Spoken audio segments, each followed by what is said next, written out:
मुलाखत तुम्ही घेतलेली आहे सर. परत आता मी थरथर बसलो तरी तुम्ही अमिताभ बच्चन सारख्या मोठ्या महानायकाची सुद्धा मुलाखती घेतलेल्या आहे. तेव्हा तुम्हाला असं थरथरल्यावर नाही होत का? तुमचं बातमी लिहिताना हात वगैरे नाही थरथरत का?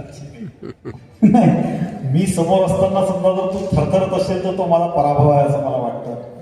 त्याच्यामुळे मुळीच थरथरू नको. पण पत्रकारितेत असताना आपल्याला घाबरावं अशी अनेक पत्रकारांची मनीषा असते. त्यांना असं वाटत असतं की हे आमचे ग्रामीण पत्रकार मोठे चतुर असतात. सर तुमचा फोन यायचा ना याच्यावर दिसायचं अपराधीत सर, तेव्हा मी उभं राहून बोलायचो सकाळमध्ये. म्हणजे माझ्या पराभवाची जंत्री वाचून दाखवायचं यांनी ठरवलेलं दिसते.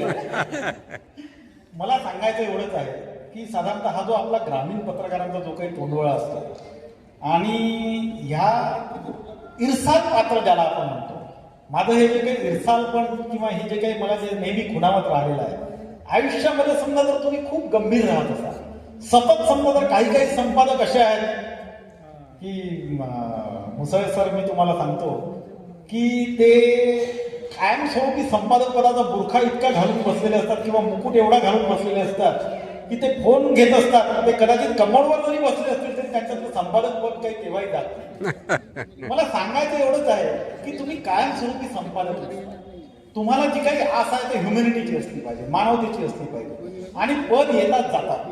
पण याच्यामध्ये तुमचा ह्युमन अँगल, तुमच्या मानवीयतेतून तुम्ही किती जणांना काही जगण्याचे कंगोरे देऊ शकले, त्यांना किती हात देऊ शकले. दोन पद्धतीचे, ज्याला आपण म्हणतो की आपण भरपूर वाचलेला आहे, श्रोतृ वर्ग फार सुजाण मला दिसतो इथला, की दोन पद्धतीने आपल्याला समाजाची उन्नती साधता येते. एक तर जुन्या काळामध्ये जसे आपले गुरुजी आपल्याला छडी द्यायचे हातात, आणि त्या गुरुजींच्या हातात एखाद्या वेळेस छडी नसली तरी आपल्याला त्यांची प्रतिमा जी काय आहे ती छडीधारी गुरुजींचीच असायची.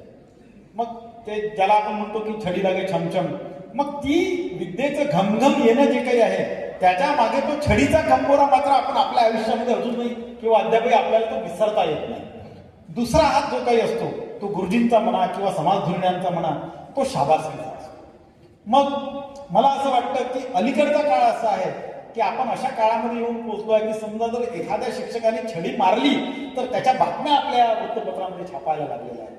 म्हणजे जुने जे काही समीकरण आहेत ते आता बदललेले आहेत. पण मला असं वाटतं की त्या काळात आणि आजच्याही काळात शाबासकीचा हात मात्र हद्दपार झालेला नाही.